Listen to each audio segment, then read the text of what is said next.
పశ్చిమ గోదావరి జిల్లా పాలకొల్లు ప్రజాగళం పేరిట ఈ నెల 5వ తేదీన ఏర్పాటు చేసిన మాజీ ముఖ్యమంత్రి తెలుగుదేశం పార్టీ అధినేత నారా చంద్రబాబు నాయుడు బహిరంగ సభను కూటమి నాయకులంతా కలిసి విజయవంతం చేయాలని పాలకొల్లు ఎమ్మెల్యే ఆ పార్టీ అభ్యర్థి నిమ్మల రామానాయుడు పిలుపునిచ్చారు. పాలకొల్లులో టీడీపీ, జనసేన, భాజపా ముఖ్య నాయకులతో నిర్వహించిన సమావేశంలో ఆయన పాల్గొని మాట్లాడారు. ఈ ప్రభుత్వ పాలనలో రాష్ట్రం ఆర్థికంగా, రాజకీయంగా అన్ని రకాలుగా దివాలా తీసిందన్నారు. ఈ కార్యక్రమంలో తెదేపా, జనసేన, భాజపా నాయకులు పాల్గొన్నారు.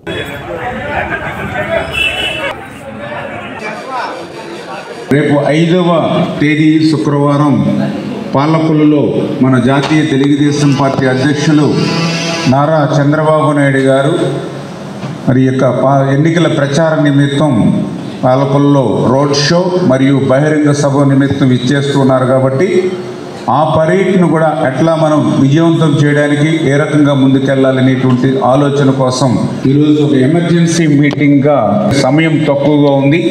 5వ తేదీని సార్ ఇవాళ ఉదయమే డిసైడ్ చేసుకుని వెంటనే అందరికీ పిలిపించి ఈరోజు ఈ కార్యక్రమాన్ని ఏర్పాటు చేయడం జరిగిందని చెప్పి తెలియజేసుకుంటూ, ఆంధ్రప్రదేశ్ రాష్ట్రంలో ప్రజాస్వామ్యబద్ధంగా ఎన్నికలకు వెళ్తే గెలవలేమని ఆ ఉచ్చులో మన వాళ్ళు ఎవరు కూడా పడకుండా, ఎందుకంటే మన దగ్గర కూడా మరి హీరోలకి మధ్య, పార్టీ నాయకులకి మధ్య, కులాలకి మధ్య, మతాలకి మధ్య ఖచ్చితంగా రేపు రాబోయే విధంగా రేపు మనం ఎన్నికలు చూడబోతూ ఉంటాం.